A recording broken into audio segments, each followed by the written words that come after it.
syncope if I just talk about it real quickly? Right, basically somebody passed out. Number one cause of syncope?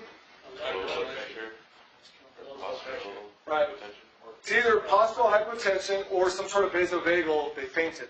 Okay? That's the number one causes. But what is the number one thing that we as practitioners need to rule out? Cardiac, right? You need to rule out cardiac. So what does that mean you guys need to do on every syncopal or near syncopal? You need to do orthostatic vital signs, assuming that they can do it, and you need to do a 12-lead EKG, all right, on every syncope or near syncopal episode. So when we came back from the last break, Omar had a near syncopal episode.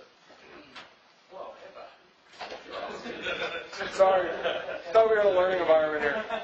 I mean, Joe.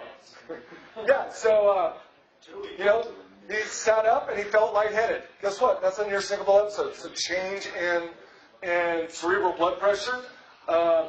That's enough to cause somebody to possibly pass out. Okay? So you guys need to do 12-lead EKGs to rule out any kind of arrhythmia.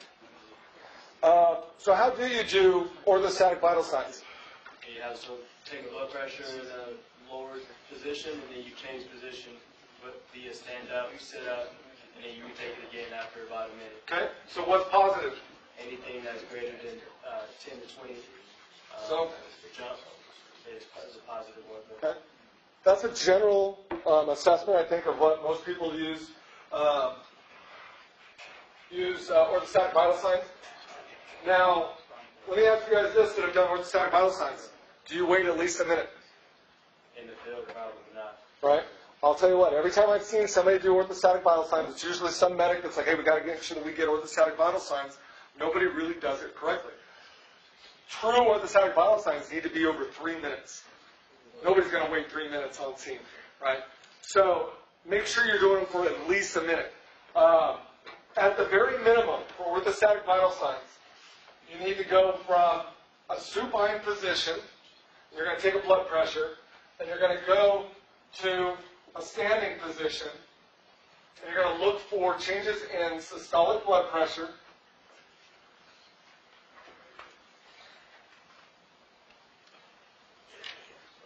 You're going to look for changes in systolic blood pressure of greater than 20. Okay? And that's what Charles was saying. So, systolic blood pressure greater than 20. But this has to be done over at least 1 minute. Any less than that, and you're not going to get it. So, what's happening if we do it less than a minute and we see all these changes? It's trying to normalize. Right. What are we really looking for with our orthostatic vital signs? What are we trying to rule out? Hypovolemia. So how does our body compensate for changes in position? If you were to stand up out of your chair right now with a pulse ox on your finger and watch the heart rate, it'll jump up. And then it's going to come back down. That's the normal compensatory mechanism for any kind of change in postural movement. However, if you don't have the volume to support the increased activity or the change in position, your body's compensatory mechanisms like increased heart rate are going to remain. So you have to do it for longer than a minute because it takes a minute for it to come up and then come back down with just that normal change in position. Any less than a minute and you're still into that normal body compensatory. So you're like, oh yeah, they're positive. Well, you got to give it a chance. So we're looking for systolic blood pressure with a change of, which way is it going to go? Is it going up or going down? Right? You're going to see a decrease. So their blood pressure dropped by more than 20 points. So if it was 120 and they stood up and after a minute you took the blood pressure again and now it's 100, that's a positive change. What about our heart rate? Right? We're going to see greater than 20 beats per minute when they stand up. You're going to check it after at least a minute. If it's still 20 beats greater, then that's positive as well. You can do lying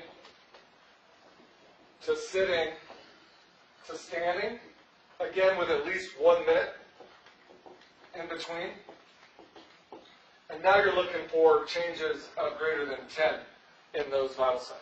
If you're going to do lying, sitting, standing, you're looking at 10 between each one or 20 like we would with the supine to standing.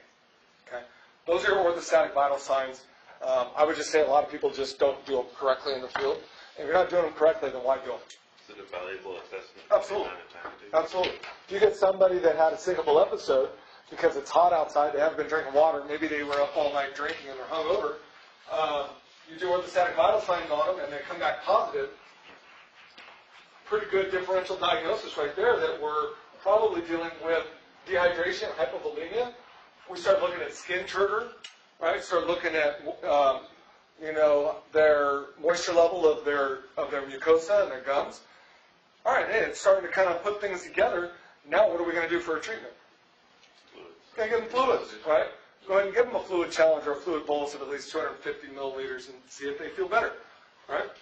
So that's one of the reasons why we do orthostatic vital signs. If orthostatic vital signs come back negative, then maybe the hypovolemia wasn't the cause of their syncopal episode, and we need to dig in a little bit deeper. Okay? So trauma or cardiac.